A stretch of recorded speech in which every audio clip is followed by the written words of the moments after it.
Hi guys, we're going live to answer some questions if you guys want and hang out a little bit.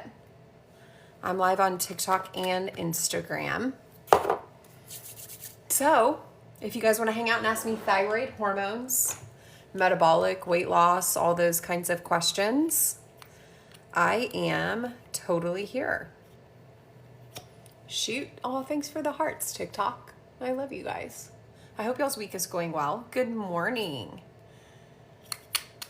Good morning, good morning. Thanks for all the love. Yeah, y'all give me all the love so that other people know that we're here, because I scheduled lives weekly on TikTok for Fridays, I thought, and I actually scheduled them for Thursdays. So I messed up yesterday, could not go live on TikTok. Had other meetings during the time that I accidentally scheduled them for. So yes, please give me hearts and shares and all the things so that other people know that we're here today and not yesterday. Normally this starts out pretty chill. Normally there's not too many questions in the beginning, and then it gets crazy. So if you guys have questions, ask them early on. I just got one. Thoughts on Levoxyl. So Levoxyl is a type of thyroid medication that is in the same class. It is T4 based or levothyroxine based. So it's all inactive hormones. It's dependent on your ability to activate those hormones, which most people don't do well, which is why people continue to feel crappy on levothyroxine. So if you are still having symptoms and you're on Levoxyl, I would highly recommend you consider talking with your doctor about adding in some active thyroid hormone and not relying completely on inactive hormone. Those are drugs like cytomel, liothyronine. Good morning. If cutting out dairy helps, do you think you have to be dairy-free forever, or can you reintroduce it? A lot of people can reintroduce it. Let's talk about this. Thank you for the hearts, y'all. So if Hashimoto's is driven by inflammation, right? So inflammation is caused by a lot of things, but one of the number one, food that I see is actually dairy. So I want you to think about inflammation like water in a cup or yerba mate in a can. Every bit of inflammation you get is a little drop of water in that cup. You do not experience symptoms or autoimmune disease until the cup overflows, okay? So we don't need to have the cup be completely empty. We need it to have a level, thanks for the hearts, that can handle inevitable drops of inflammation without it triggering this eruption of overflow. So let's say you go dairy-free. I would recommend you measure your Hashimoto's antibodies before and then 3 months later, see how they change. And you are trying to get rid of a lot of the water in your cup in those 3 months. I'd really recommend at least 6 months. Well, you're gonna lower the water level, right? That makes you more resilient to these inevitable drops of inflammation. And you have to find over time the tipping point. How much of this can I tolerate before it triggers that eruption of overflow? How long can it take for LDN to decrease TPO antibodies? I tell people it continues to reduce inflammatory levels for up to 18 months before it kind of levels off. Do you see other patients or a lot of patients with hypothyroidism and Hashimoto's with depression and anxiety? Why? Absolutely. So hypothyroidism itself causes depression, depressive symptoms. It just kind of slows neurotransmitter production and can lead to depression. I see Hashimoto's highly correlate with anxiety. Do you take other meds with Levo? I do not take Levo. I take Armour and liothyronine or cytomel. But I have lots of patients on Levo plus liothyronine or cytomel. Do I recommend liothyronine even if your T3 is in range? What is in range? Because most of the time people are not in an optimal level of T3. Even if it's in range, you guys can be what I want you to know more than anything is y'all can be completely debilitated and be in a normal range for thyroid function, okay? You want to be optimal. You have to be optimal to live your life, to enjoy your life, to thrive, to function well, and not just be in survival mode. What is the connection between low progesterone and hypothyroid? Great question. So when you have a thyroid disorder, your hormones shift, right? You start to lose some hormone production. In more significant cases, that's why women stop having periods, right? So there's two hormones that begin to drop earlier in that process, and it is progesterone and testosterone. We have limited amounts of both of those as women. We don't have like a ton. Sorry guys, don't love this lighting. We don't have a ton of it.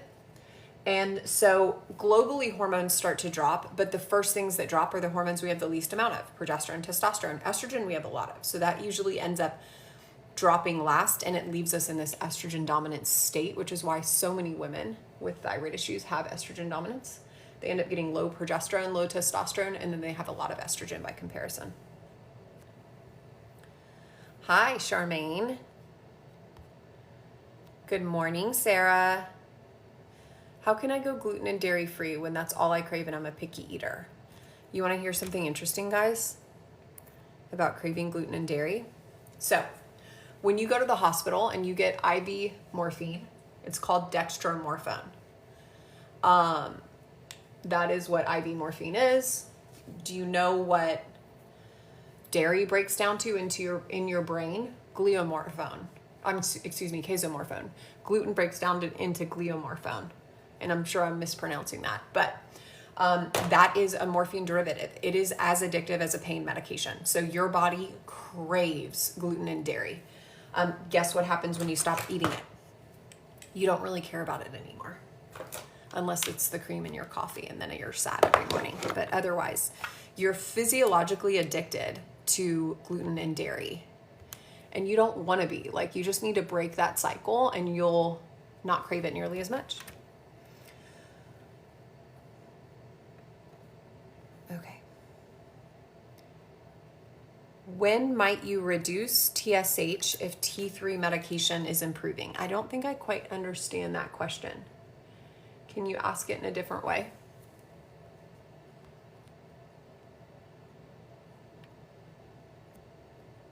Let me see. Let me go back to TikTok for a minute. When will Illinois be on the state list? It should, literally we're waiting on one thing in Illinois, and Illinois generally doesn't take so long. It's taking a little longer than we expected. Trying to think.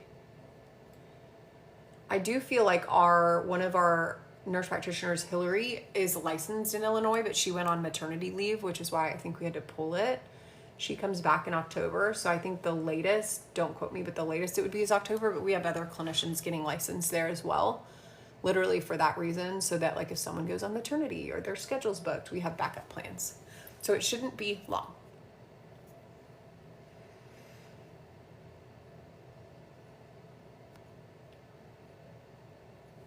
I thought women, even though we have less testosterone than men, have higher levels of testosterone than estradiol. No, so women's optimal level of testosterone is 35 to 65. Women that I see with thyroid problems, not uncommon that they have less than 12 level of estrogen, testosterone, which is undetectable. I'd say average is like 12 to 20. So most women are walking around highly deficient. Our level of estradiol is usually, anywhere from about 65 to 300. And obviously it wildly fluctuates during our cycle, right? How do you know without labs if you're estrogen dominant? Good question. I can tell you guys the symptoms of estrogen dominance. I encourage you to get labs, and I can tell you how to do that too if you want. But symptoms of estrogen dominance are anxiety, irritability, agitation, insomnia, heavy periods, crampy periods, moody periods, dysregulated cycles, breast tenderness, cramping at ovulation. That's for women who have a period. All those symptoms of anxiety, irritability, agitation, insomnia, all are worsened leading up to your cycle. They're building. You start your period and you're like, oh my God, why was I so angry yesterday? What was going on? And it's because you're estrogen dominant. Why do I keep getting in fights with my husband every month? That kind of thing. Postmenopausally, women generally don't have estrogen dominance. But if you get too much estrogen postmenopausally, like from supplementation, you can have breast tenderness, periods. Okay. I'm going to go to Instagram because I haven't been giving you guys love.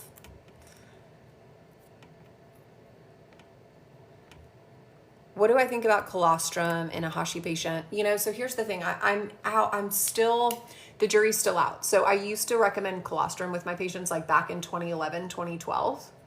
I never noticed a difference. That was obviously long before ARMRA.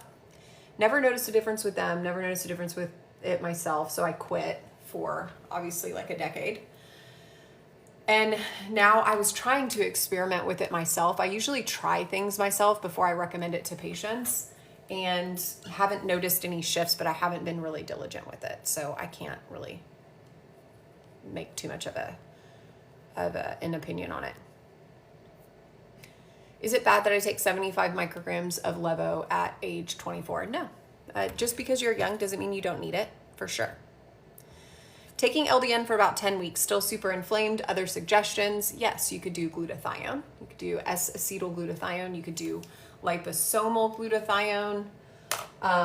You could do intermittent fasting. For me, I could not survive in my actual life without intermittent fasting. I would be so inflamed that I would be too tired to work and mom every day. And then obviously the most potent anti-inflammatory agent that I have ever seen in my actual life is a GLP-1, the new class of weight loss medications, semaglutide, Ozempic, Mounjaro, Zepbound, tirzepatide. The most potent anti-inflammatory agent I've ever seen. Thanks for joining me this morning, guys. In my opinion, would a free T3 of 2.5 be low? Absolutely. A free T3 of 2.5 is what I call pajama town. Not really wanting to get out of sweatpants. T3 needs to sit between about 3.6 and 4.2 for most of your day, which means if you're checking it at your peak, if you're on a T3 based med, you need to check, it's going to peak higher than that. Okay, y'all, I like need my glasses here. My doctor hubby just started me on a small dose of testosterone and already seeing better skin. Good for you. Libido, physical stamina, ability to exercise, ability to recover from exercise, all of those things. How do I feel about iodine and selenium? Selenium's a yes. Iodine's a, I'm very careful with iodine in people with autoimmune issues because it can worsen them. It can worsen Hashimoto's. So if I recommend iodine, it's a small amount. I do not live in the camp of high dose iodine.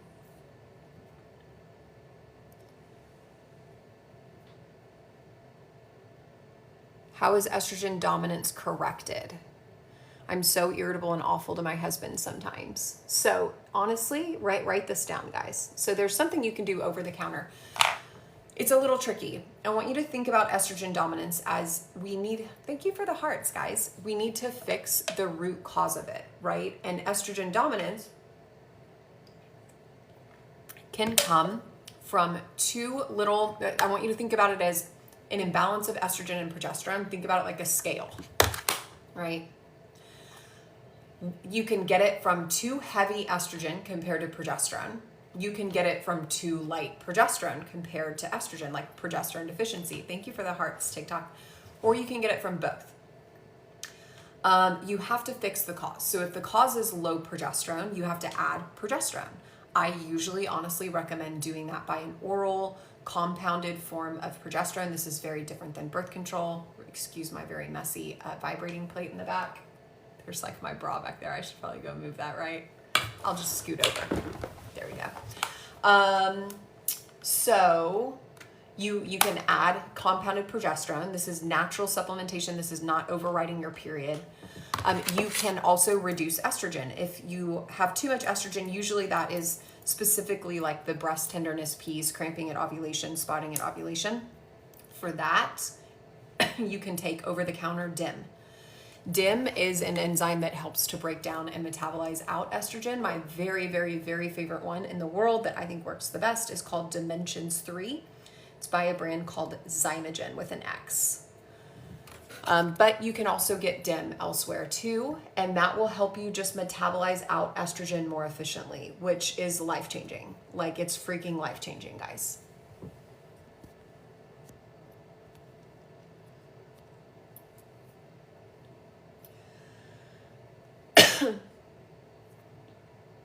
Can you reverse Hashimoto's 100%? I still recommend for progesterone for women with a full hysterectomy. I consider it an old wives' tale that you guys don't need progesterone. You desperately do. I can only imagine. If you don't have it, you're anxious, you don't sleep, and you're irritable. There was another question and I already forgot. What was it? Oh no. Oh yeah, can you reverse Hashimoto's? I used to have Hashimoto's. I haven't had it in well over a decade. I used to have a giant goiter. Like, if you guys know what a goiter is, it's that giant, like, fat-looking pad on your neck. It's not fat at all. It's inflammation. But people think they just, like, gain weight in their neck, and that's not it. You can absolutely reverse it. You can get into remission. You can reduce your antibodies and not necessarily completely reverse your Hashimoto's and still get tremendous benefits.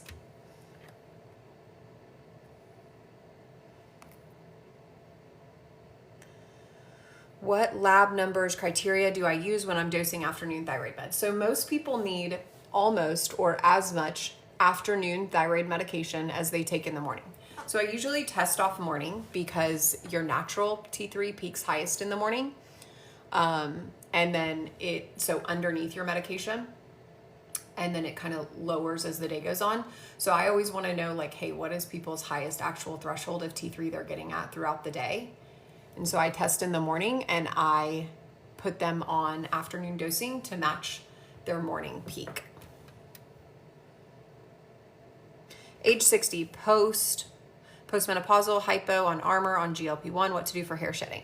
So you guys, the hair shedding from GLP-1s comes from micronutrient depletion. So you need to be sure you're getting enough macronutrients, protein. Thank you for the hearts, TikTok. Y'all are the best.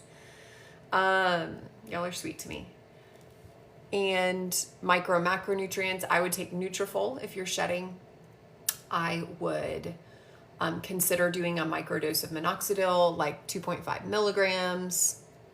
That's oral minoxidil. Minoxidil is Rogaine, which you can absolutely use topically, but you can use it orally to protect your hair from shedding, to increase blood flow deliverability to your hair follicles, nutrient deliverability, and yeah, I have like so many things for hair loss. I love collagen, the pink one from Vital Proteins that has the type of collagen for hair, skin, nails, red light therapy, scalp stimulator, like little scalp massagers, all of those types of things.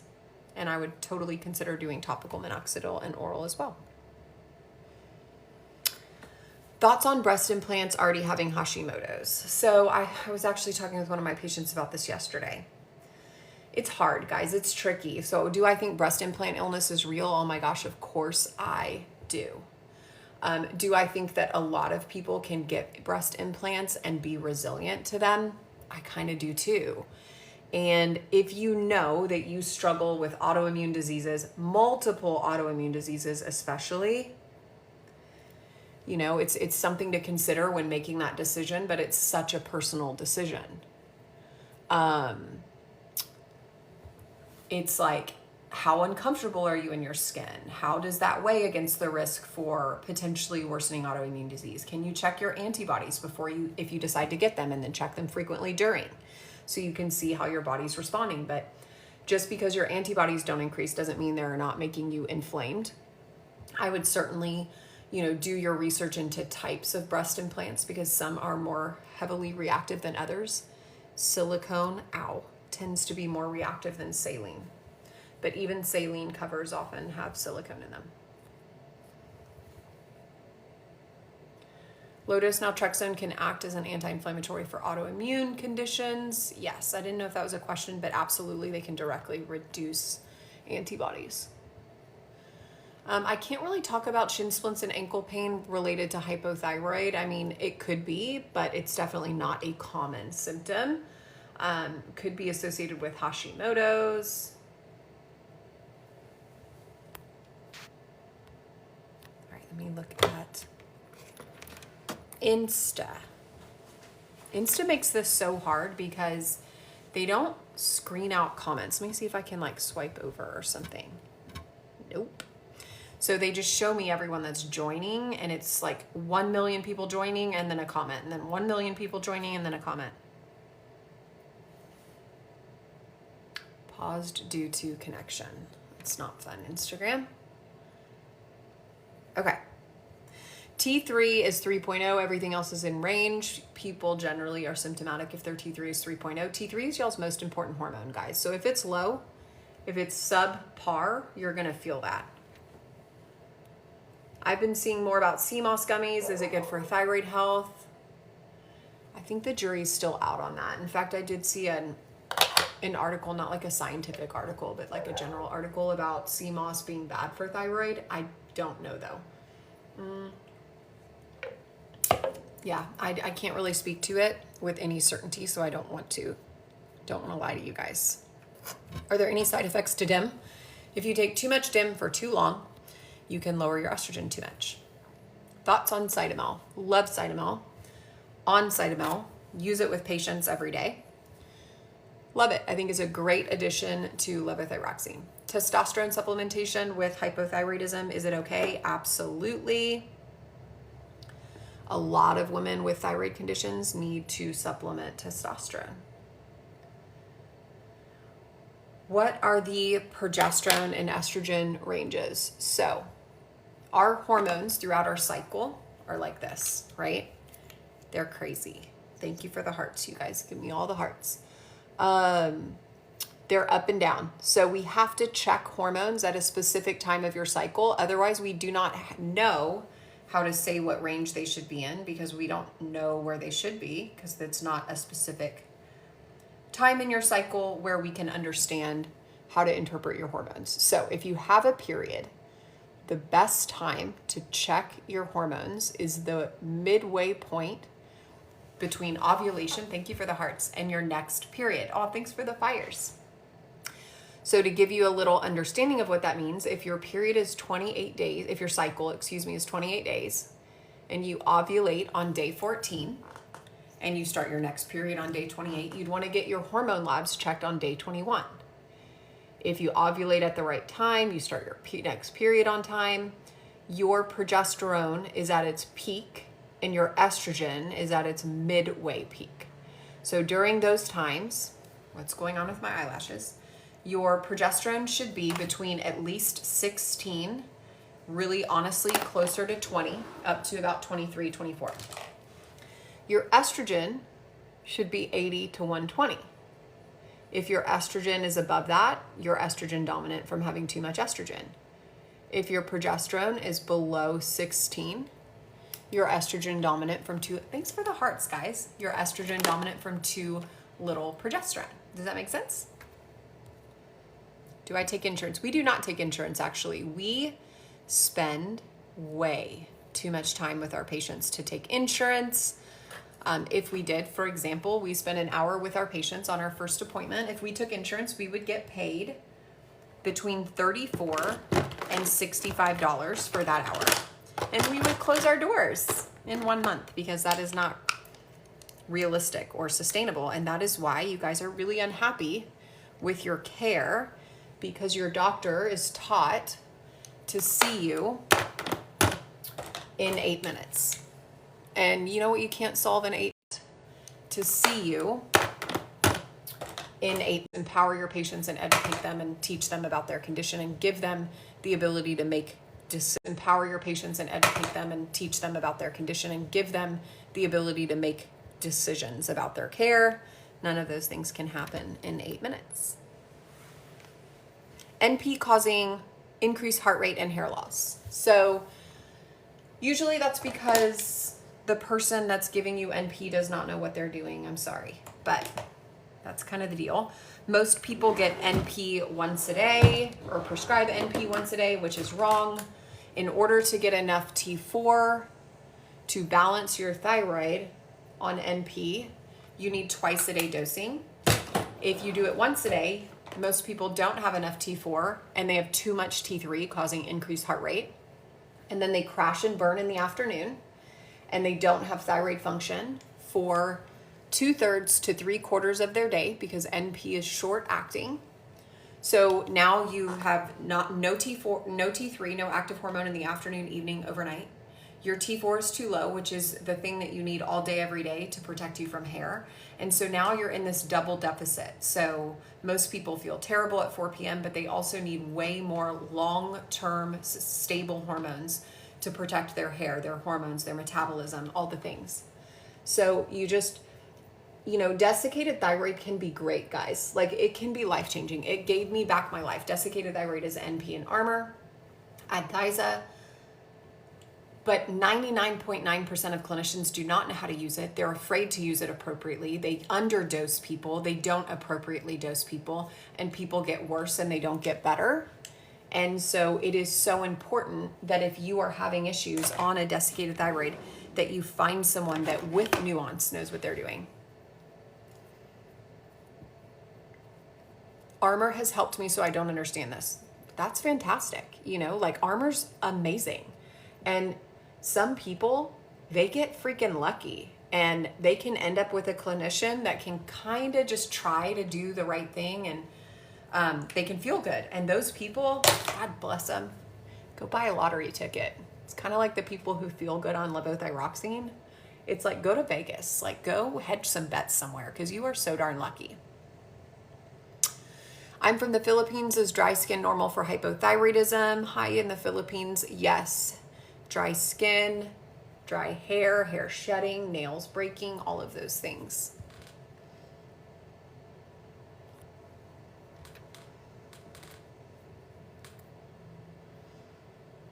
All right. So every Friday on TikTok, I'm trying to go live at 9 a.m. Central. I've set my schedule on TikTok to say Thursdays. Don't know how that happened, but I did it. So I'm going to fix that today.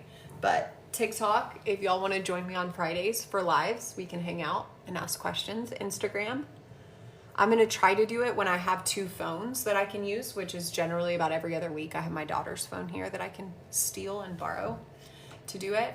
But if you're not on TikTok, follow me on TikTok. It's fun.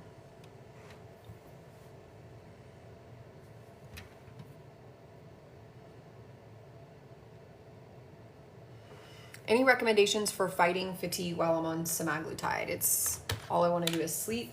Absolutely. About 20% of our patients in our program, up to 30%, feel fatigued. One, you want to be on the least amount of medication possible, because that will help you with fatigue. But I recommend 2 supplements for my people on GLP-1s with fatigue. One is Adrenal. Adrenal is life-changing. If y'all haven't heard me talk about it, I talk about it all the time. The dosing on Adrenal is a little tricky. You have to kind of start slow and increase up. Obviously, check with your doctor. This is not medical advice. But I have people start with 1 in the morning, 1 with lunch, and then slowly increase up to 3 and 3. And they do so based on how they feel 3 to 5 hours after they take it. Mitochondrial supports easier dosing. I love, and I think I put this in my Amazon storefront. It's called Mito NRG. I take this every day in general. I love it. I have some right here. Mito NRG by Designs for Health. 1 to 2 in the morning, 1 to 2 with lunch. God, I love it. It changed my life because I have terrible mitochondrial function.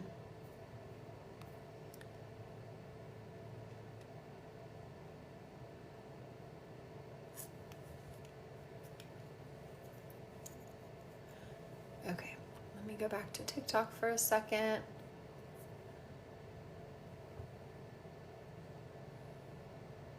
I'm on Armor Thyroid now. I'm up to 180 per day, TSH in range, but still not feeling good. Antibodies are bad. Yeah, I mean, I would have to have so much more information, Madison. That's a lot of Armor, especially if you're taking it at one time. It's honestly too much for people even post-thyroidectomy to take at one time. So it's probably causing issues, but I just don't have enough information to speak to it. Is Levo and Synthroid the same medication, basically? Yeah. I was just started on NP2 grains, but only once a day. I've noticed I'm so tired. I'm sure you notice you're tired too, like in the afternoon especially. It's always the hardest time.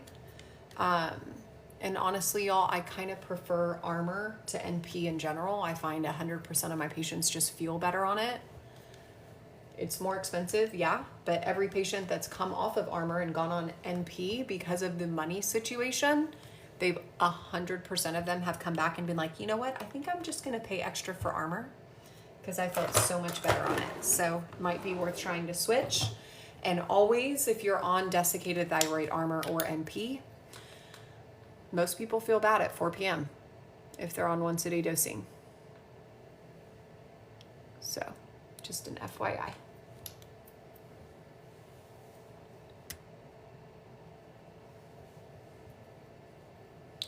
My thyroid was removed at the end of April. My hair shedding has been crazy.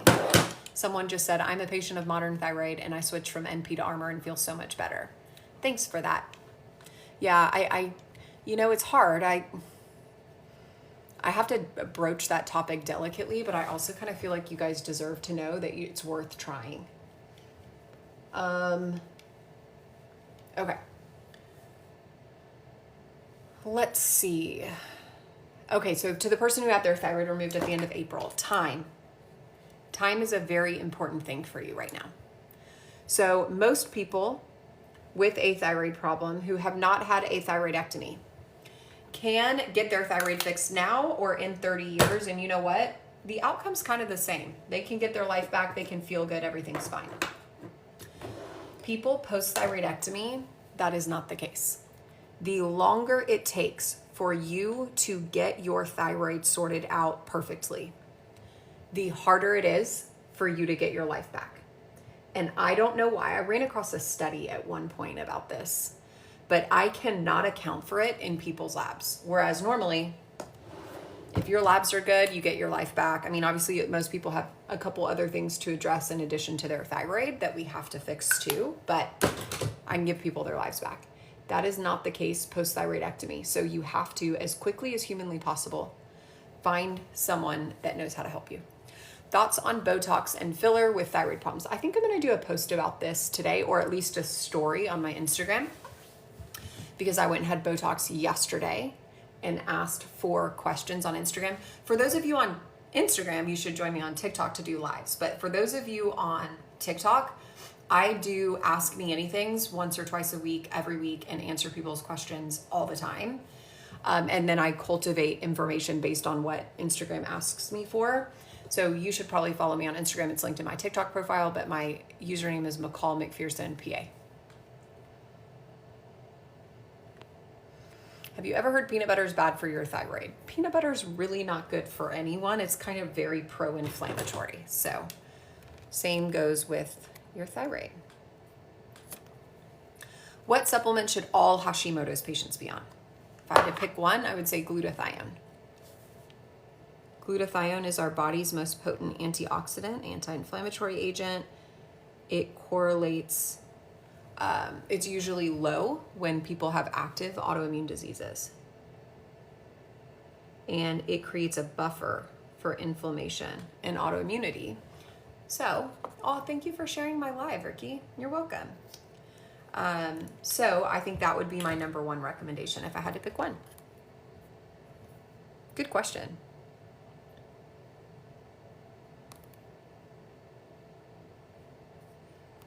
I was over-medicated for many years and my blood pressure got high. Yeah, I mean, definitely, right? Like hypothyroid people, their blood pressure is low. Over-medicated people, their blood pressure gets high, for sure. I feel so much better on NDT instead of Levo. I have no thyroid and I'm on 200 micrograms. I break the dose up. Hopefully you spread it out throughout the day.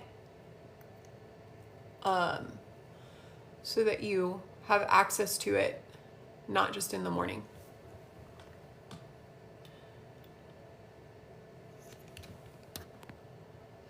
Is glutathione also good for total thyroidectomy patients? Yeah, I mean, I don't think it'll hurt at all. And a lot of total thyroidectomy patients, I know this sounds weird, they still have autoimmune thyroid issues, even though they don't have a thyroid. About 30% of my patients post-thyroidectomy still have antibodies. Are supplements with iodine okay for Hashimoto's? I don't love them, no.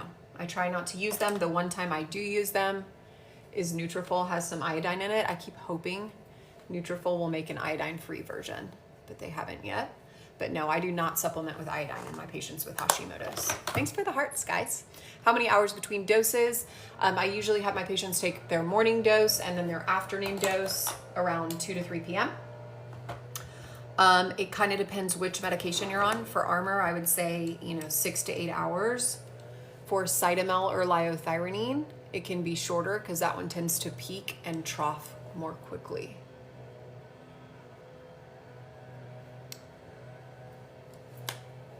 What about L-glutamine for Hashimoto's? So I'm going to kind of, this is becoming more well-known, but it's not well-known enough. So L-glutamine is something that can help to seal up the lining of your gut and help with gut inflammatory issues. However, it has been for a decade now, pushed in the world of functional medicine, and it is not safe to take long-term. Do I think it can be used intermittently in people with severe gut issues? Yes. Do I think people should be chronically taking L-glutamine? Absolutely not. L-glutamine is the preferred source for most cancers of fuel to grow, replicate. And I honestly think it's the reason why you guys see so many of these very healthy people online getting cancer. People are pushing L-glutamine, bone broth, all those things every day, and people should not be doing that.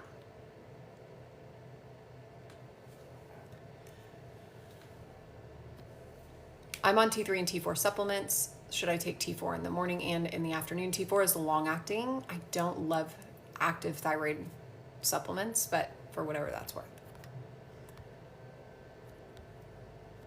Does D help thyroid issues? It can. There is some studies that show that it can improve thyroid function, activation of hormones, and influence Hashimoto's risk.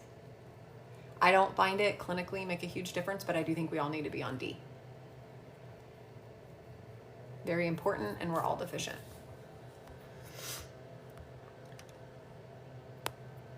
Okay, I'm gonna go over to Instagram really quick. Do you put people trying to conceive on Armour? My OB wants me on Synthroid. Absolutely, I do. Leading up to pregnancy, T3 is very important. It's what gets you pregnant and helps you maintain pregnancy early on. T4, not so much. Ow, I just scratched myself so bad. Oh my God. I'm gonna bleed.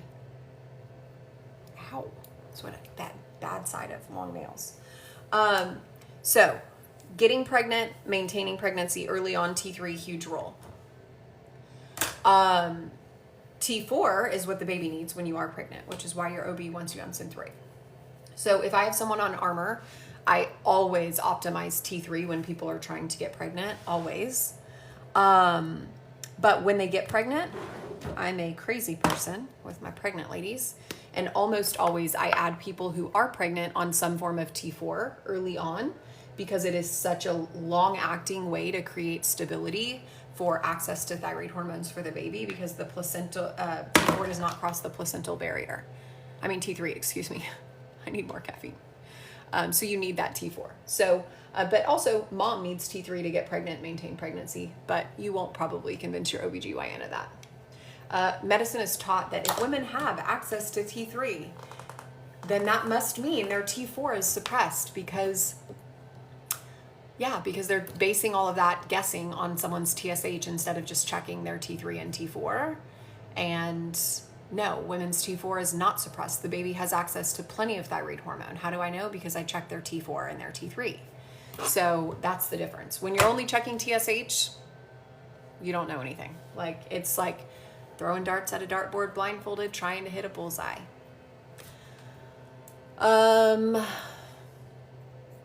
I'm currently on levothyroxine 50. I just found out I'm pregnant. Is it okay to keep taking? No way would I stop taking thyroid medication if you are pregnant. That directly can risk baby's health, the success of your pregnancy, the ability to maintain pregnancy. Thyroid hormones are incredibly important. You're welcome.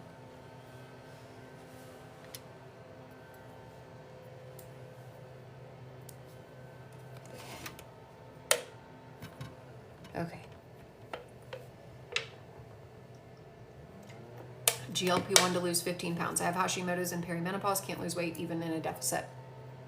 These are my favorite people to use GLP-1s in. People who eat well, exercise, and can't influence their weight appropriately. So in my opinion, yeah. And not only do you get to your goal weight, but the end game is to heal your metabolism so that in the future you can lose weight with appropriate levels of effort. That's the goal, in my opinion, for people on GLP-1s.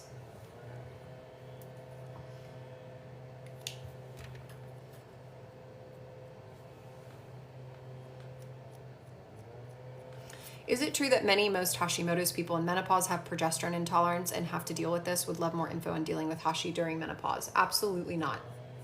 In fact, I've had 2 people ever out of thousands of women that can't tolerate progesterone. Or not even can't tolerate it, that had side effects from it. I should say that. Progesterone is extremely well tolerated. Extremely. In fact, I go so far as to say it is a no side effect thing when it's done right. Oops.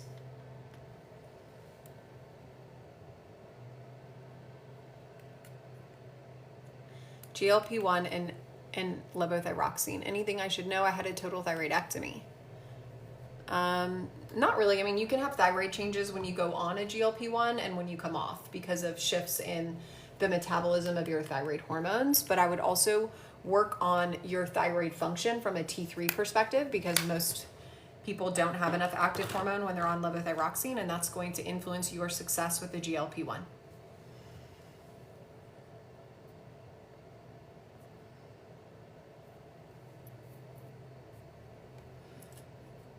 Yes, Designs for Health Mito NRG. Thanks for answering that. You guys are sweet to each other.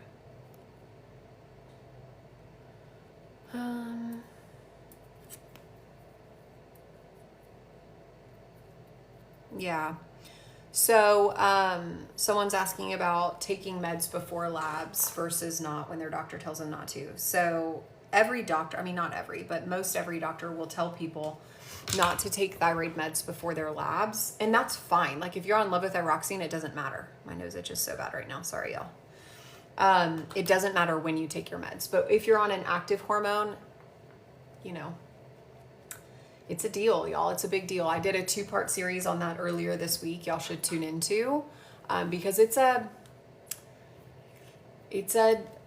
old wives' tale in medicine, and it's kind of, in my opinion, largely what's keeping us from being able to trust T3 meds as being stable, predictable, controllable, because medicine still views them as unstable, unpredictable, uncontrollable, and that's because we're not testing them appropriately. We're not testing them in a predictable state.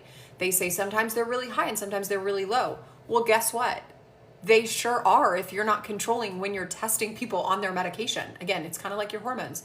If you don't set up a system to predictably know where people should be on their meds and you're just checking them at random times, you're never going to get clarity.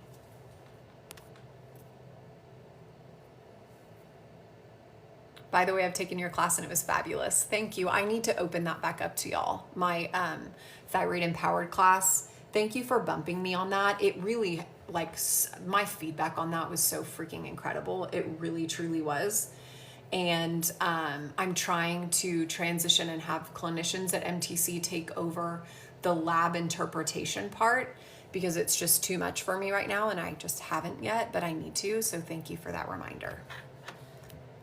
Because it's a great way to empower you guys who aren't our patients, but really want an in-depth understanding of what's going on with your thyroid. Also, guys, I'm doing a webinar soon in October, I think it's the 15th, where we're going to do like a deep dive. I polled a bunch of you guys this week about what you want me to talk about what the name is. Again, if you're on TikTok, hit me up on Instagram because that's where I do most of all of this. TikTok like doesn't let me ask you guys questions and have you guys answer.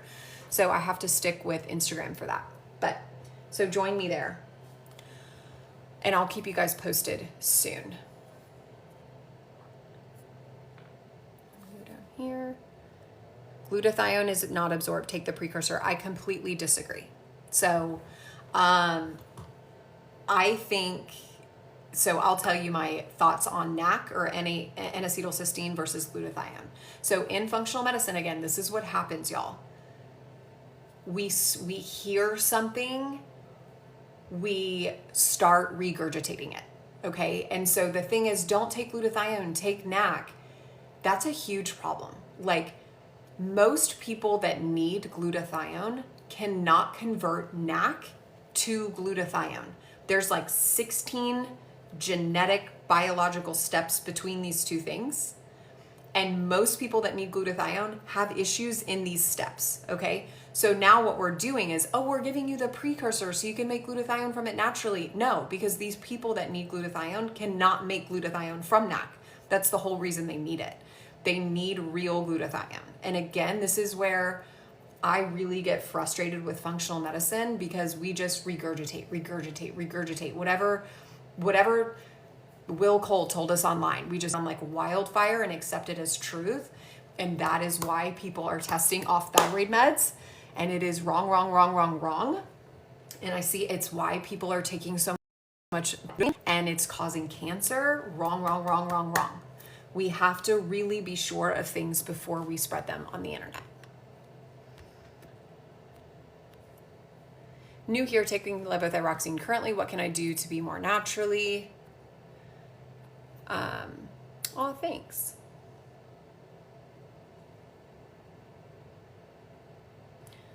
Someone asked if I've experienced with Hashi and men. Absolutely, for sure. MTC patient, been on T3 for 9 months, feel 100%, but can't lose weight. Should I recommend a GLP-1? Yes, this is the whole reason I created my weight loss program. Y'all, I scratched myself so bad at Modern Thyroid Clinic. So people whose thyroid is perfect, it does not mean they get to lose weight, sadly.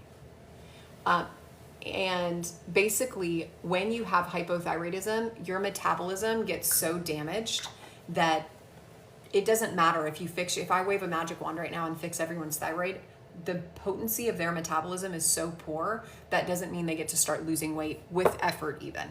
You have to do a long time of metabolic healing before you're able to lose weight.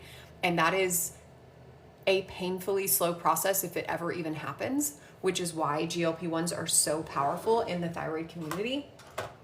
Life-changing. Not only do they let you lose weight, they will heal your metabolism so that in the future, it's not uncommon for people in our program when they come off of GLP-1s to continue to lose weight or be able to maintain their weight a lot easier, because we work on metabolic healing, not just weight loss.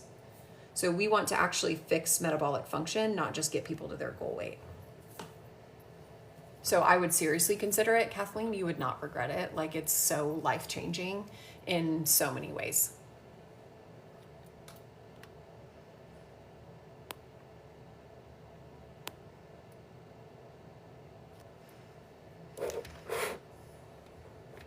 I'm not sure about ashwagandha gali vitamins. I do use ashwagandha with almost all of my patients.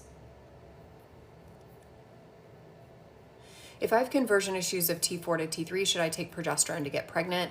So progesterone doesn't necessarily help get you pregnant. It's what maintains pregnancy. It's what keeps your uterine lining intact and keeps you from having a period when you're pregnant. And a lot of women with low T3 or low thyroid function have low progesterone, and so they're at increased risk for miscarriage, etc.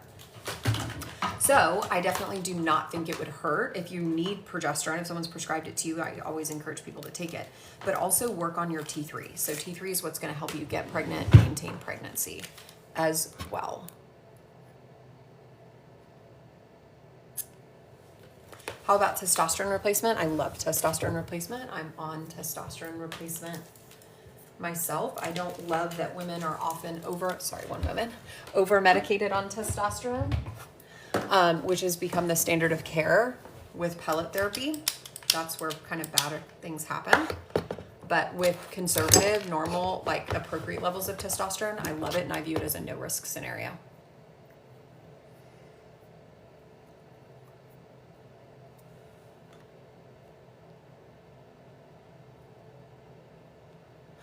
What doses do I generally find your patients on for GLP-1? So we have a tailored approach. So we do not believe in one size fits all GLP-1 dosing. Sorry, Instagram. I don't know why I'm losing a connection. Sorry, Instagram. I turned off my Wi-Fi because it was giving me trouble. But we do not do one size fits all dosing. We have a tailored approach. So each person starts on a microdose, a very, very small amount, often a quarter of the lowest dose. Sometimes at half if they're it's tailored to each person. We increase doses as they quit working. We don't just unendingly increase people's doses every month. You okay, boo? And I'm gonna leave here soon, honey. And so we, again, sorry, it's a hard question to answer because we literally just tailor doses per person. We honestly adjust doses each week as needed, which is one of the reasons why our program is better than most and why people we don't really have complaints of side effects. Thoughts on taking spironolactone for acne? I love it. I think it can be very great and very helpful. Viviscal halted my hair shedding after 3 months taking it, stayed on it for a year. Viviscal can be really great too.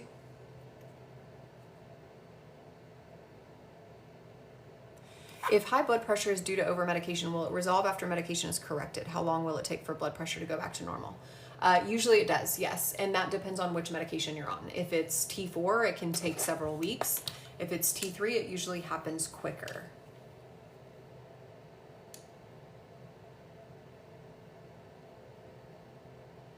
What is a GLP? Just no idea about it. Well, it's so fascinating to me that some people still don't know about GLPs. It's funny, sometimes we lose sight of that in medicine and just assume everyone knows. So a GLP is a new class of weight loss medication. They are Ozempic, Mounjaro, Wegovy, Zepbound, tirzepatide, and semaglutide. They influence our body's GLP or GIP receptors, and that promotes weight loss via insulin increase, reduction in cravings, reduction in inflammation, and a slew of other things. And they have a ton of health benefits. Are you going, boo? My husband didn't get home from our kids' football game till really late last night. So he's trying to sleep and I am doing a get ready with me. Not annoying at all. And I'm sure I'm talking loud. Can you use metformin instead? I do use metformin with people. Have used it for years, and it can, reduce. You're not going to the gym without me, right? He doesn't like to be on camera. I do use metformin. It's all about setting expectations. It can have a similar improvement of blood sugar metabolism and metabolic repair, but it's a lot slower process. Is Nutrafol good for hair loss? Nutrafol is my favorite hair loss supplement. Used it in my patients for years. Have used it with myself. Thoughts on low-dose naltrexone? Love it. Use it myself. Prescribe it every day. It used to be my favorite anti-inflammatory treatment. Now GLP-1s far supersede that, but I still use LDN very, very frequently. Low and slow for GLP-1s, I assume you're talking about. And yes.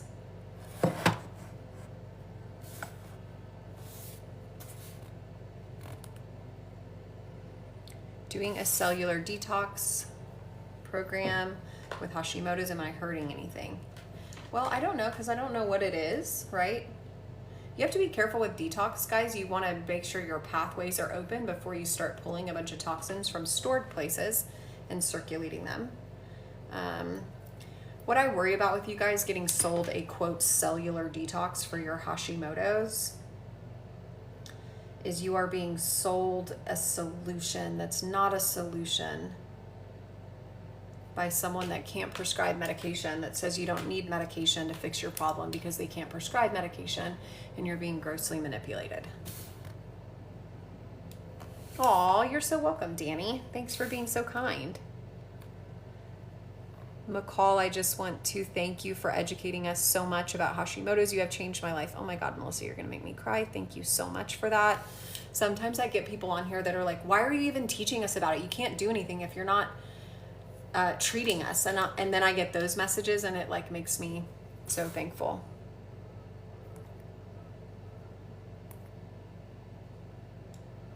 Is there a glutathione that doesn't have to be refrigerated? For sure. So you're probably thinking of liposomal glutathione, which is like a great, great form of glutathione. It really is.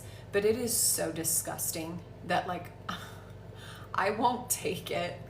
It smells like rotten eggs and it tastes like rotten eggs too. And so it's like, I kind of really believe in setting my patients up for success with realistic expectations and also not asking them to do things I don't do and wouldn't do myself. And I will not take liposomal glutathione because it's gross. So yeah, I love, I might even have one already in my Amazon storefront, but there's oral S-acetyl glutathione capsules. Sure, they're not liposomal sublingual, but if you take them every night before bed, it's a heck of a lot better than not taking liposomal because it's in the fridge and you forget about it, or just because it's disgusting. There are also glutathione patches from LifeWave and PatchMD. PatchMD is super cheap too. When does your weight loss program open for new patients in California? So there are 2 launches happening right now simultaneously, lucky me. One is Modern Thyroid Clinic that we're expanding nationwide, which we're already in the waiting list for California. We have been for a long time. We're waiting on one final thing and that's it. So that will happen soon. Through Modern Thyroid Clinic, you can join our weight loss program. But for those of you, and I think you already know this, we are launching Modern Weight Loss. If you haven't followed us on TikTok or Instagram, it's modern_weight_loss. You should check us out and follow us. I've kind of only been lightly leaking this news, but we are opening in all 50 states simultaneously. It's supposed to be this month. I think it's going to be mid-October, but they keep telling me mid-September. Fingers crossed. And that will hope it happen all at one time. Whereas Modern Thyroid Clinic, we're rolling out state by state, and we open up new states every week or two.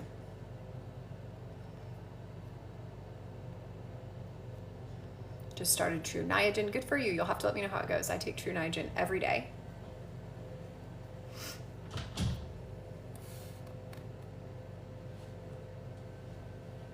How is the sleep machine working? If good, please save in a story. Oh yeah, I do need to save that in a story. My sleep machine is working really good, not just for sleep, but I mean, I've shared this on occasion. I have had, like, since my daughter's health declined in May, I've been walking around with like chest pain, chest tightness, a lot of anxiety. Like for months I was hardly eating, just had tremendous anxiety. Since I got that machine, I don't know if I've had that chest pain, chest tightness. I mean, maybe 10% of time as I normally have. It could be something else, could be totally random, could be a coincidence. I kind of don't think so. My HRV, my heart rate variability on my Oura ring is also improving slowly, but it is improving. And I slept last night without sleeping medication, which again, haven't been able to do.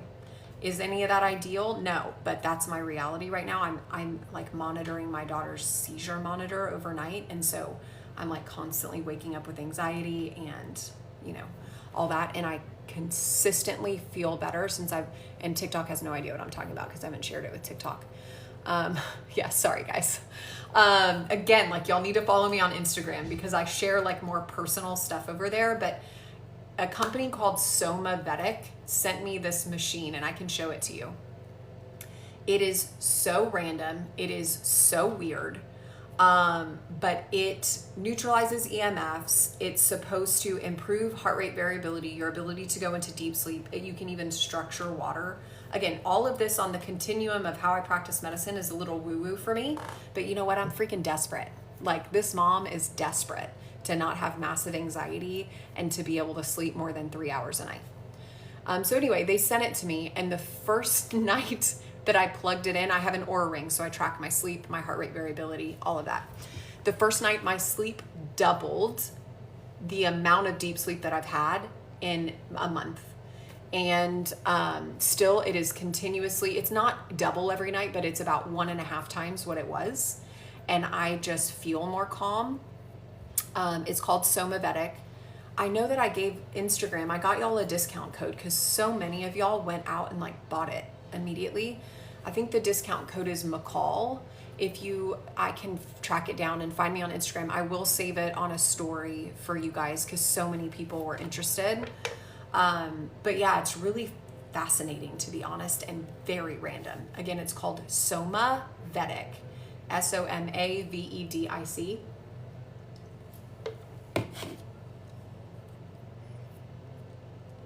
Sleep machine, say more. Y'all are cute. On your wait list for California, microdosing GLP-1 too, amazing for inflammation. It's the best. It's crazy. What are the risks of too much testosterone through pellets? Yeah, so I'll tell you the worst risk is developing what's called a micropenis. And I'm not exaggerating. That's happened to my patients. And not for me. I do not do pellets. I do not overdose women on testosterone. But your clitoris can grow in length and size and develop into a micropenis. And y'all, it's generally not reversible. It's more permanent. You can also have permanent voice changes. Yeah. What do you do for workouts? Just heard you ask about the gym. I love it. So, I do weight training. Generally, I do slow weights when my adrenals are taxed, which a lot of y'all's adrenals are taxed. I recommend slow weight training, allowing your heart rate to come down in between. When I'm resilient, I will do it more circuit, kind of like back to back, and keep my heart rate a little bit up. I also love the Peloton, but I've had to literally take a step back from exercise for the last 2 months. I lost so much of my muscle mass, y'all. It's so sad. I worked so hard for it, just because of my stress. But I'm trying to start to get back into it.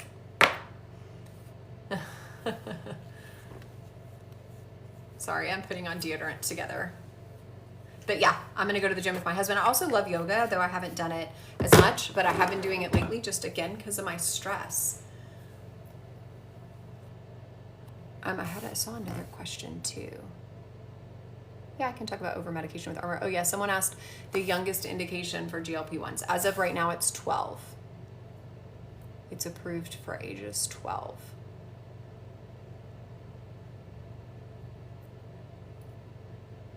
Not losing weight on my GLP-1 and get sick from the dose. Should I switch to the other kind MTC patient? So you can consider that. Also, if you haven't reached out to our weight loss, like our team, do it, because we have so many tips and tricks. Like some tips and tricks, if y'all are nauseous, you're not at a therapeutic dose, but you're still having side effects, you split your dose. You do half like on a Monday and half on a Thursday. You change your injection site from your stomach to your outer thigh. But yeah, you can always switch too, but I would definitely try all those things first. And reach out to our team. I don't know what you mean by I look too good to go to the gym. That's sweet though, I'll take it. Over medication on armor. Yeah, so over medication on armor or any form of T3 can lead to anxiety, palpitations, sweating, jittery, over caffeination feelings. In extreme cases, it can be dangerous. It can cause atrial fibrillation. It's hard to get that much.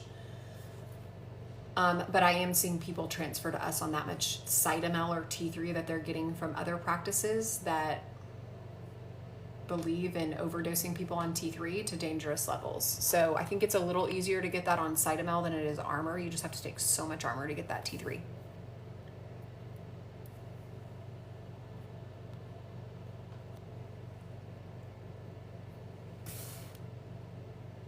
Say it louder. Oh, I know, right? About the over medication of T3, I assume. I know it's really bad. It's worse than I've ever actually seen in medicine. Pendulum Brands makes a capsule called GLP Pro. Is this the same thing or different? It's very different. Thoughts on Adviza? I'm a fan. I like Adviza, and I really think they are working hard to change the market for desiccated thyroid. And I'm really freaking hopeful that they're going to be able to do it. And there's a chance that I might be able to work with them. And you guys sometimes ask me, do you work with pharmaceutical companies? I never have. But I would jump at the chance to work with Adviza, mainly because what medicine shows for studies for T3 and desiccated thyroid is that people don't feel better than when compared to levothyroxine. and people do feel better, but the studies are not being effectively done. These meds are not being used appropriately. They're not being studied appropriately. And that has to change so that people's care can change in medicine. And so I am in the process of maybe potentially meeting with advocacy, and I will beg them, like, please let me participate however I can to change this narrative and change this situation for y'all, because until it is intervened on a pharmaceutical level, it will not happen. And I don't see that happening or being able to happen with any other thyroid medication on the market. Illinois soon, but not yet, but very soon.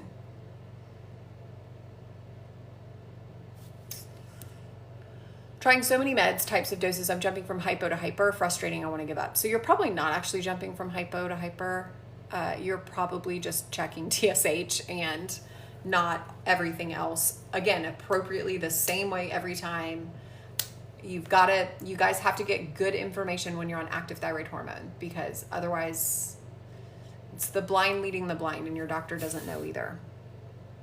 Can you share what sleep machine? Yes. So it is called the Soma Vedic. I have the green one, or what's called the Vedic.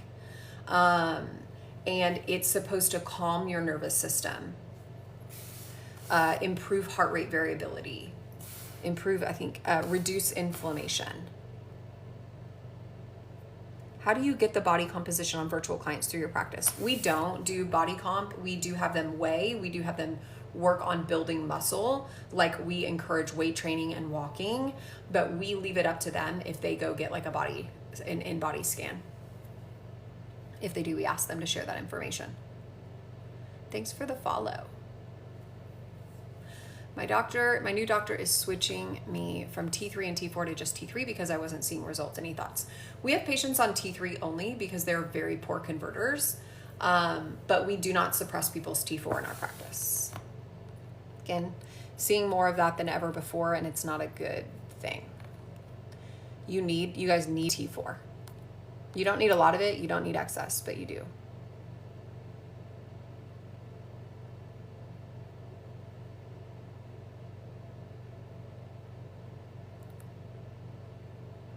There are very few things that GLP-1s can't help. Will I have a physical location in New York, Long Island? No, we will not have any physical locations. In fact, I have a physical location in New York, Long Island. No, we will not have any physical locations. In fact, I'm going to my physical office for the last time on Monday. We are virtual practice. So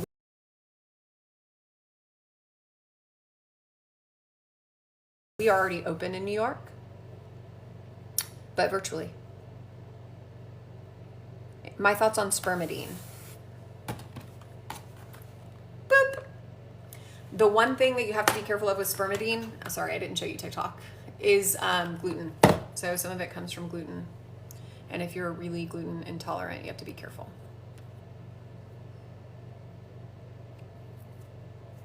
I'm starting to freeze. Oh no, pink lady.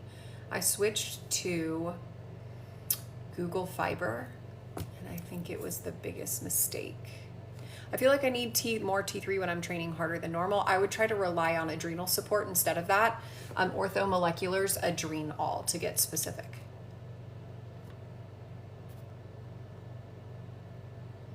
Do I deal with people with hyperthyroidism? I swear I never hear people talk about it. We do. Someone with hyperthyroidism needs to find someone that deals with block and replace therapy, and then reduction of your Graves antibodies. I have playlists on both TikTok and Instagram for people with Graves, so tune in there. That's a great place to start. Thoughts on phentermine with weight loss? No way, Jose. Why would we want to use phentermine? To increase cardiac risk, not repair metabolic function, to lose weight, when you can use the GLP-1, reduce cardiac risk, which is the #1 killer of everyone in the world, and improve metabolic function while you lose weight. I feel like phentermine is quite antiquated at this point and is yuck. Anyone in Dallas that needs adrenal? I have 2 bottles. Oh, you're sweet. I have been on the wait list since you had that offered, but haven't heard from anyone in New York. You know what I imagine? I'm going to take a picture. I don't have your real name though. I wish I could go and look and see.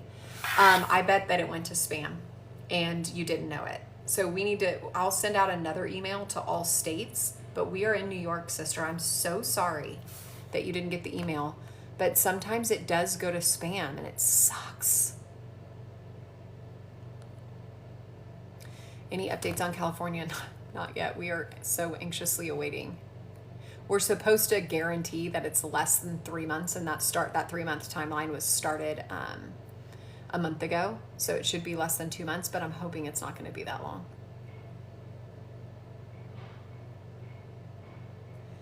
How can you get a consultation prior to booking? We don't do consults prior to booking, but like you can ask questions and things here. You can join our Facebook group. It's called Modern Thyroid Hashimoto's Modern Thyroid Hashimoto's group or something like that. I can't quite remember. We're in there a lot too. Anything specifically helpful in adrenal? It's a combo. Like it is really the best freaking adrenal supplement. But it has adrenal gland in it, but even other supplements that have adrenal gland are not good. Do you record your lives? My connection is bad. Like where on TikTok, y'all, where would I put this live? You know what I mean? I don't even know if there's anywhere to keep it on Instagram. I get that request a lot. Can GLP-1s help with food sensitivities? Oh my God, yes. Absolutely. If anyone's on GLP-1s right now and you have less gut inflammation, it's one of like the top things that I hear speak. So this person, this kind lady can have feedback, but one of my patients had the most profound story. I love her. She's like 45. She's a total badass entrepreneurial woman, super successful, but has had intestinal colitis since she was like 5. She would have like bowel movement accidents, was like terrified of them. They'd happen at nighttime. Her whole life, she's 45, since she was 5 years old. 1 week into a GLP-1, it's never happened again. That was 2 years ago. 1 week. Like absolutely changed her life. Maybe put recordings on YouTube. Would y'all watch YouTube Q&A sessions? God, this is so like, I'm so vulnerable on these lives because I'm like my bra's in the background. Because I know like it's just like us, we're here, we're in the now, everything's fine. None of this is gonna go be recorded anywhere in the ether forever. So I like say things that I wouldn't necessarily say, but you guys would watch it on YouTube. Okay, also listen guys, can I tell you guys something exciting? I've been like recording podcast episodes. I'm launching podcasts. That's another way I can give you guys really long form content. And I think a lot of the ways that I want to build my podcast around are like what y'all's questions are. So I'm trying to record a solo episode today about GLP-1s. I posted on Instagram questions that you guys want that you have about GLP-1 so I can include them in the episode. So again, if you're on TikTok, please go follow me on Instagram so you can participate in all of this. But that's another way that y'all can get so many answers from me. When I decide I'm going to talk about a podcast or a topic, I'm going to post on Instagram, get y'all's questions so I can be sure and ask them. Sometimes I'll just do Q&As, like answer y'all's questions. The podcast is Modern Thyroid and Wellness. Do we like that? I asked initially, again, Instagram a long time ago if that's what I should call it. Do we like it? And I haven't launched it yet. Like I'm just accumulating episodes. It launches September 30th. So you guys are going to need to like subscribe. Okay. And if there's anything you do watch YouTube. Okay. If there's anything that y'all want me to talk about or anyone you want me to talk to, I can. Where was the info on hyperthyroidism? Trying to find podcasts on block and replace info. I have, I think I have a podcast with Cynthia Thurlow about block and replace therapy. My name on Instagram is McCall McPherson PA. So you can find that podcast. I also have a playlist on TikTok and Instagram, a highlight on Instagram, playlist on TikTok that talks about block and replace, but I'm going to do a whole episode on Graves for the podcast because I know y'all are always left in the dark and it's sad. California peeps, if possible, not saying it lightly, that I get the financial piece, take a trip to Nevada or Arizona to get started. Life-changing and worth it. Oh, thank you, Vinny. So yes, there is a little workaround for people who are not in a state that we are opened in yet. And that workaround is you can drive across state lines for your first visit with the clinician, not the health coach intake visit, but the second part of your intake. And for your first appointment, and sorry, I just got like a mean message on Instagram that pulled up in like a notification. People are so funny, guys. People are so funny. Anyway, you can drive across state lines, do one appointment with your clinician, and then everything else can be done virtually from your home. But if you want to go ahead and get started, yes, you can absolutely cross the state lines, Vinny. You're very smart, and sit at the border of Arizona or Nevada and have your first appointment.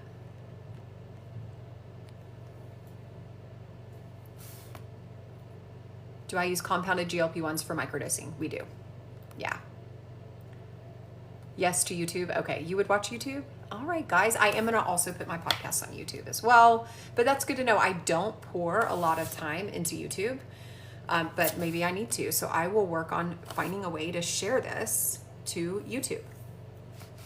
And maybe we'll build a little following there, because every Friday we're going to do these. Any info for leptin resistance? Yes, yes, yes.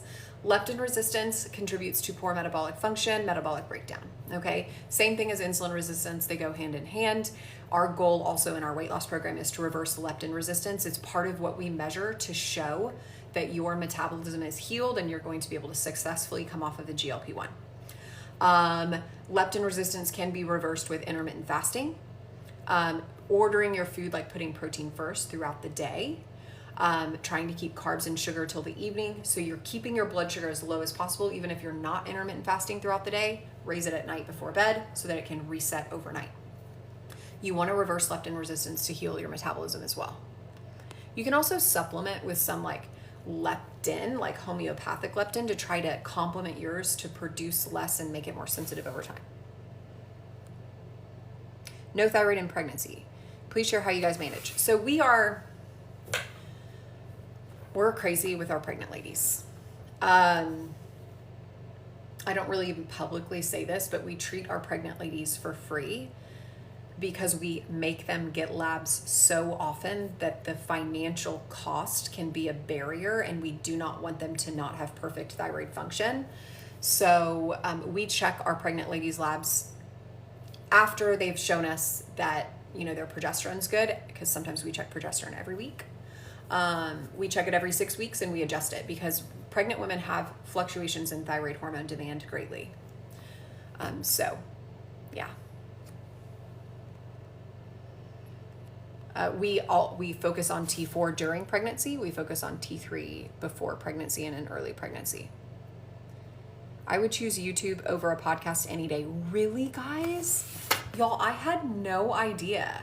Now, if I put my podcasts on YouTube, is that good? Like, YouTube is a whole unknown world for me, and I like, my daughter uses it, but I never know if like my people use it. So yeah, I would love your feedback. I'm excited that y'all are excited about the podcast. I have personally tried GLP-1s. I tried them before I started our weight loss program. I try everything before I offer it to my patients. Tried it before I started our weight loss program 2 years ago. And then I dabbled in it over the last 2 years if I got really, really inflamed. Like, I struggle so much with inflammation. I know I tell you guys a lot. Thank you for the YouTube feedback, y'all. I had no freaking clue.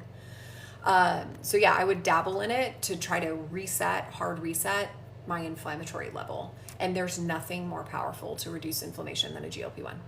Yes, just add podcasts to YouTube. A lot of people are doing that, but it's nice to walk and listen. Yeah, I agree. Thoughts on iodine treatment? I'm not a huge fan in iodine with especially Hashi patients. My endo won't do T3 with pregnancy. I get that. They don't. They think if you're on T3, they suppress your T4, even though that's not the case. I basically almost have to call every OBGYN when I have patients on T3 to talk with them about it, to make them feel comfortable about it. And they do once I talk with them, but okay. I'm going to have like 5 more minutes and then I gotta go.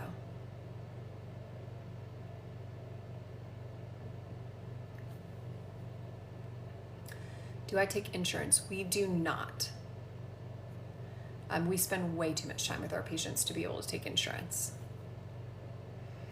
Should a new patient wait a few months on new thyroid meds before considering a GLP-1? So let me talk to you about this. So there's two things that I see in patients. So patients come to me sometimes and they want to start a GLP-1 and thyroid at the same time because they are fed up with their poor metabolic function and also their thyroid symptoms. And if they want that, I completely respect it and I'll do it. Those people, compared to people who've been my patients for years, their thyroid is perfect and then they start a GLP-1, these people lose weight quicker because their thyroid problem is solved. And a lot of reasons, in a lot of cases, thyroid issues are why they have a problem to begin with their metabolic function. So there is a discrepancy between speed of weight loss between people who start both at once and people who have a stable thyroid and then start.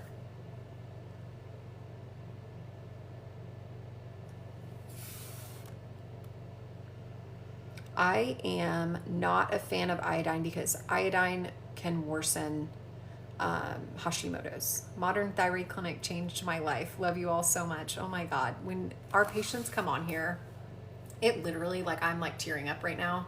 It makes me so happy. Like, it's just the freaking best, y'all. Thank you. I am so happy we were able to give you back your life. You deserve it. Thank you for spreading the message of hope and healing to other people because you've gotten it. Like, that's such a powerful way to change the narrative on thyroid because so many people think there isn't hope.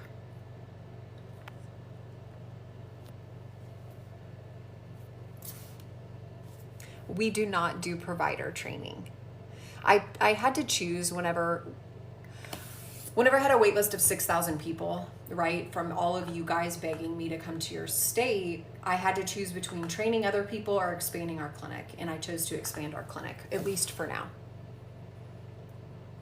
How soon prior to conceiving do you recommend starting to work with you? I'd love to have 9 months before people are actively pregnancy planning to get them perfect. Thoughts on berberine, NAC, and ALA? Love it, love it, love it, but I would substitute NAC for glutathione.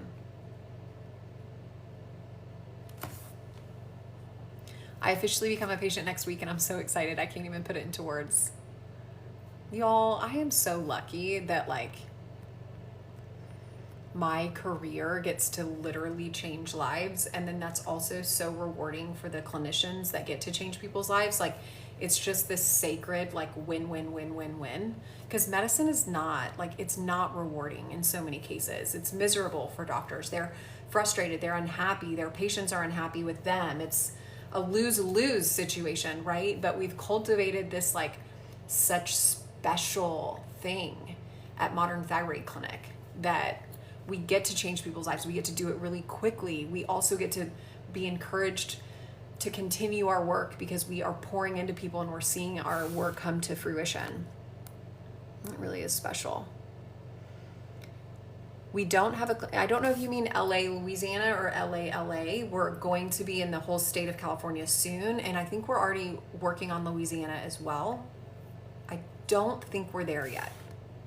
Thoughts on CGM? Yes, yes, yes. I have I love CGMs. I have one. I'm about to put another one on. I found fascinating information out about myself whenever I was doing CGMs. They also are proven in research to increase weight loss for people on GLP-1s. Love, love, love. I have a discount code with NutriSense. I think it's McCall. I think you can save $50 on your first month. And I've been meaning to do a post about the study on CGMs and GLP-1s. I have my first appointment with Jessica Strauss on Monday and I can't wait. You're going to love Jessica. A CGM is a continuous glucose monitor. It connects to you put it in your arm, it connects to your phone, and it tells you what your blood sugar is in real time. So, like, for example, I found I was exhausted one time when my blood sugar got to like 146. I had literally had to take a nap, which is not that high. So it's underestimated how much blood sugar impacts energy.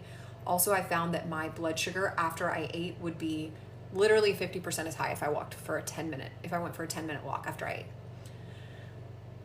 I had my call with Mariah yesterday. I think overwhelmed her. You can't overwhelm Mariah. She's a rock. How do we become a patient for me and my daughter? Gammy, what a cute TikTok name. If you want to become a patient and you're in one of the states we see patients in, you can just go to our website, modernthyroidclinic.com, fill out paperwork. Our admin phone is closed on Fridays, but we'll open Monday and keep the ball rolling. You can actually go ahead and schedule your health coach appointment. If you're not in one of the states we serve, if you can make it for your first appointment with your clinician, part 2 of your initial intake, you can be in, like if you're on the border of Texas and Louisiana, you can drive across to Texas, sit in a parking lot in Texas for your first appointment with your clinician, establish care, and then everything else can be done virtually. Sweatshirt brand, yes. My sweatshirt is a dupe from Free People on Amazon, and I can link it on my Amazon storefront. It's awesome. I kind of want to order one of everyone.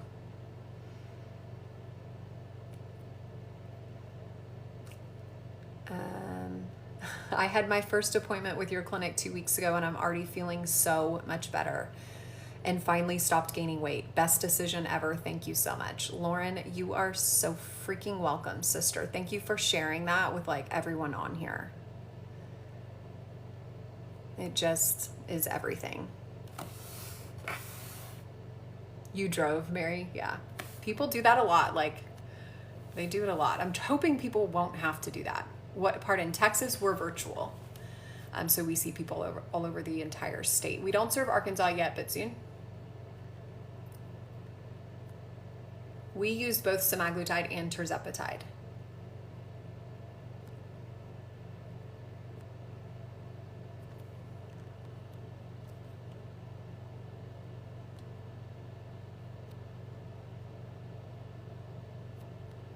Okay, guys, I need to go because I need to go. We are open in Michigan already. So I'll tell you, every time I do this, I mess up, but I'll try and tell you the states by memory that we're open in. Florida, Texas, Colorado, Nevada, New York, Arizona, Montana, New Jersey, Ohio, Michigan. I know I'm missing like Utah, New Mexico. Did I say New Mexico? I think those are the main ones right now, but I could be wrong, y'all. Like I could be missing some. And we open new ones every 2 weeks. Florida, yes. I drove from Boston to Connecticut, totally worth it. Yes. So yeah, that's what a lot of people are doing. They're just Oklahoma. Oklahoma's open. Yes, thank you. I love that y'all know more than me. My people. I just love my people. Is one able to start a GLP and hormone replacement and thyroid at the same time as a new patient?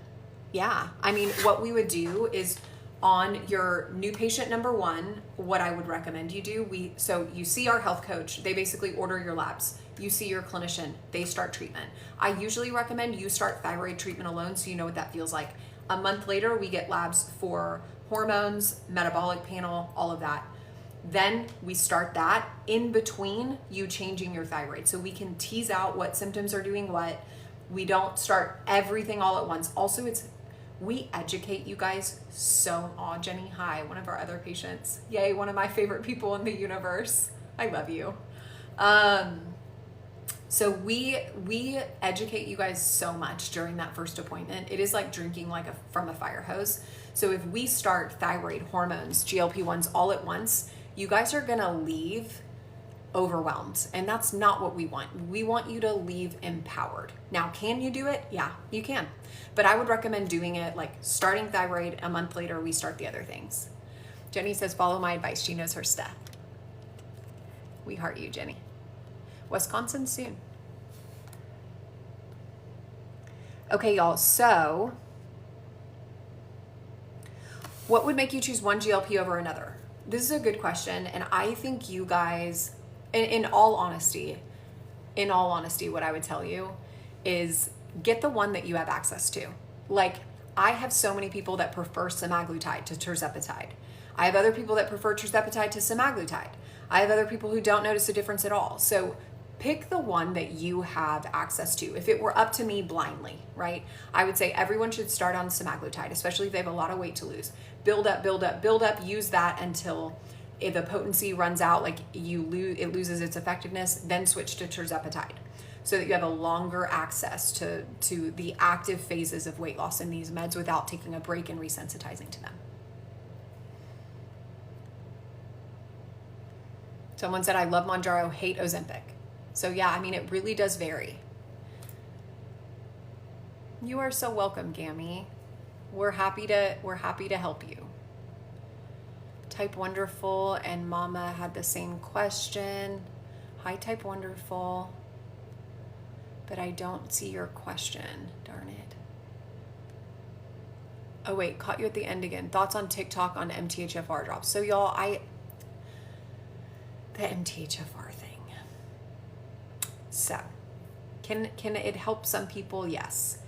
I started working with MTHFR in 2011. Tried it for years with my patients, with myself. Did not ever really see people get well.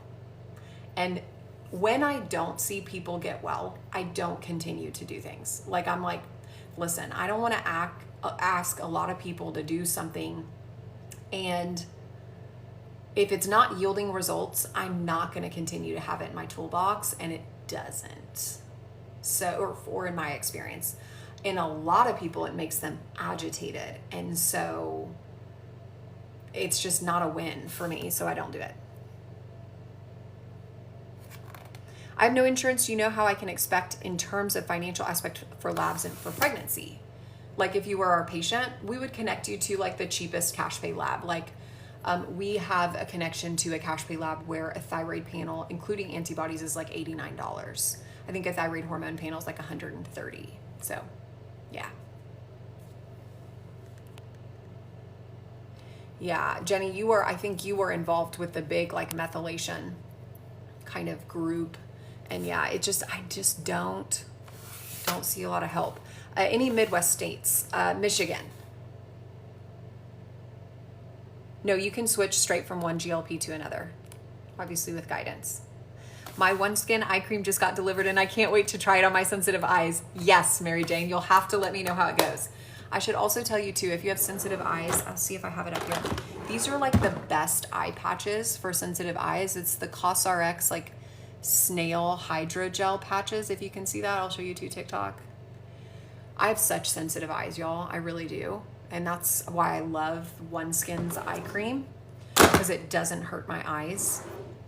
But those snail patches are the freaking best for sensitive eyes.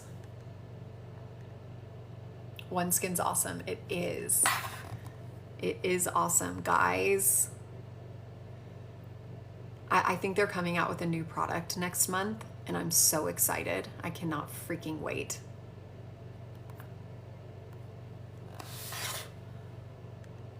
Okay. All right, y'all. I need to go. I love you guys. Y'all are my favorite every Friday. Okay, every Friday on TikTok for sure. On Instagram about every other week. I'm going to do lives on Instagram.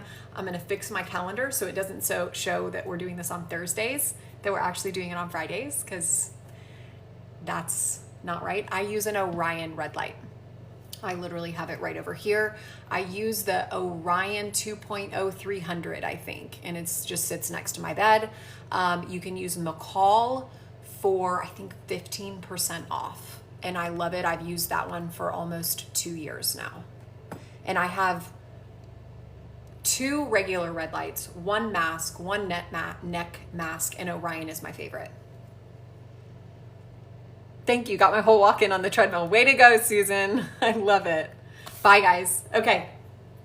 You love the girl chat? Me too. I love you guys. Y'all, these are my favorite things to do with y'all. So, like, hands down, my favorite. I'm going to try and post this on YouTube like you guys asked me to, even though my bra's in the background. We're just going to do it. I love you guys. Y'all have a fantastic Friday. We'll talk soon again, okay? Bye, TikTok.